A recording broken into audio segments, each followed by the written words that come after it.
उनके विधायक का जो बयान आया है यह राक्षसी प्रवृत्ति का प्रतिबिंब है और वह प्रतिबिंब बिल्कुल तेजस्वी जी के संरक्षण में हो रहा है। और लालू जी भी देख रहे हैं जो सनातनी को गाली देता है, कभी यादव समाज को भस्मासुर का वंशज कह देता है, महिषासुर का वंशज कह देता है, वैसे लोगों को इनका आशीर्वाद और बर्दाश्त प्राप्त रहता है। यह बिहार में कुछ नहीं कर रहे हैं। बिहार की सरकार गहरी नींद में सोई हुई है। हमारे मुख्यमंत्री जी तो बिल्कुल कुंभकर्णी नींद में हैं और तेजस्वी जी 6 विभागों को लेकर बैठे हुए हैं। यह कानून अपने हिसाब से काम करती है, चाहे ईडी हो या सीबीआई हो। भ्रष्टाचार में लिप्त होंगे, घोटाला में लिप्त हो तो कानून क्या उनकी रक्षा करेगी।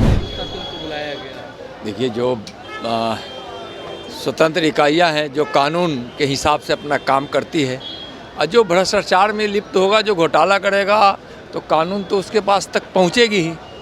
सर, महुआ मोइत्रा पे आरोप लगाए हैं निशिकांत दुबे संसद में पैसे लेकर सवाल पूछने का। निशिकांत जी जो बोलते हैं वह सोच समझकर बोलते हैं। सर, राजद विधायक ने जिस तरीके से बयान दिया है, राजद विधायक फतेह बहादुर सिंह ने जिस तरीके से माँ दुर्गा को लेकर बयान दिया है और यादवों को महिषासुर का वंशज बताया। देखिए, इस भारत में सभी राम कृष्ण के वंशज हैं, सभी वाल्मीकि रविदास के वंशज हैं, महाराणा प्रताप छत्रपति शिवाजी के वंशज हैं, अंबेडकर के वंशज हैं, महावीर और बुद्ध के वंशज हैं, सभी गुरु गोविंद सिंह के वंशज हैं। कोई महिषासुर का वंशज नहीं है।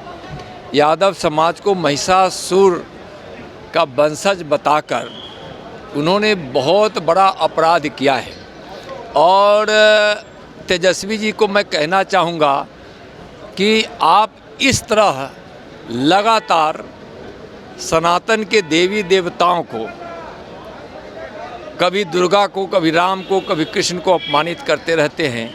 आपके आरजेडी के एक विधायक ने यादवों को महिषासुर का वंश कह दिया, आप तक कार्रवाई आपने कुछ नहीं की। यह इनके संस्कार में है। कुर्सी की लोलुपता, अपने परिवार के लिए जीना और परिवार के लिए सत्ता प्राप्त करना, यही इनकी नियति में है। कभी आरजेडी के लोगों ने कहा कि बुरा बाल साफ कर देंगे, कभी जिसको भारतीय जनता पार्टी पंचामृत कहती है, हमारे अति पिछड़े समाज को उसको पंच फोड़ना कहकर आरजेडी के लोगों ने कह दिया कि इसको कड़वा तेल में डाल दो। और उस समय लालू जी का ज़माना था, और इसको कड़वा तेल गरम कर उसमें डाल दो, छनक जाएगा। इस तरह का क्या है, यह क्या दर्शाता है। और उनके विधायक का जो बयान आया है यह राक्षसी प्रवृत्ति का प्रतिबिंब है और वह प्रतिबिंब बिल्कुल तेजस्वी जी के संरक्षण में हो रहा है। और लालू जी भी देख रहे हैं। लालू जी को कार्रवाई करनी चाहिए, तो वह चुपचाप बैठे हैं। और वैसे ही लोगों को जो सनातनी को गाली देता है, कभी यादव समाज को भस्मासुर का वंशज कह देता है, महिषासुर का वंशज कह देता है, वैसे लोगों को इनका आशीर्वाद और बर्दाश्त प्राप्त रहता है।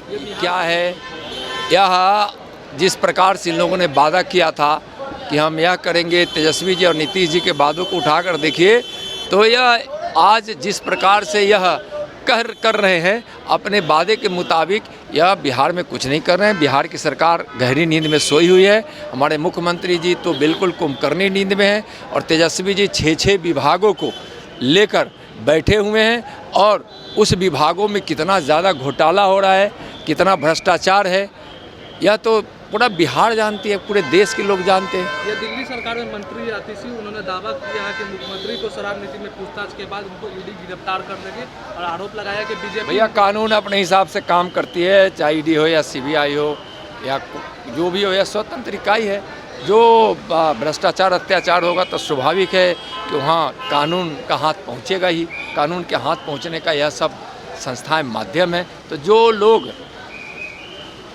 भ्रष्टाचार में लिप्त होंगे, घोटाला में लिप्त होंगे, तो कानून क्या उनकी रक्षा करेगी या वहां तक पहुंचकर कानून के हिसाब से उस पर कार्रवाई करेगी। आरोप लगाया कि बीजेपी। क्या आप अपने माता पिता बनने का इंतजार कर रहे हैं? ओएसएस फर्टिलिटी ने लगभग 90,000 जोड़ों के जीवन में खुशियां भर दी हैं। आज ही 8929755101 पर कॉल करें। ओएसएस फर्टिलिटी के कम लागत वाले IVF उपचार की सहायता से अपना सपना पूरा करें और सभी को खुशखबरी दें। ये लो मुंह मीठा करो, आज मैंने अपना जॉब छोड़ दिया, अब हम पूर्णिया वापस जाएंगे। जॉब छोड़ दिया है? मतलब ये घर कैसे चलेगा? हम करेंगे क्या? और माँ बाबूजी क्या बोलेंगे? इसलिए मैं एक और मिठाई का डब्बा लाया, अपने बिजनेस के लिए लोन अप्रूव हो गया। अरे लोन अप्रूव हो गया वो तो ठीक है, लेकिन पूर्णिया में हम रहेंगे कहाँ? अपना घर भी तो नहीं है वहाँ। इसलिए तो एक और मिठाई का डब्बा अलग से लाया हूं। हमने पूर्णिया में घर ले लिया है, पूर्णिया के ई होम्स पैनोरमा में। पूर्णिया में पैनोरमा ग्रुप लेकर आए हैं ई होम्स पैनोरमा, बड़ा घर, आलीशान जिंदगी और अत्याधुनिक सुविधाओं के संग। अरे अरे, अब क्यों मुंह मीठा करवा रही हो? क्योंकि हम घर वापसी जो कर रहे हैं। घर वापसी की खुशी पूर्णिया में ई होम्स पैनोरमा के संग। E homes panorama, luxurious lifestyle redefined.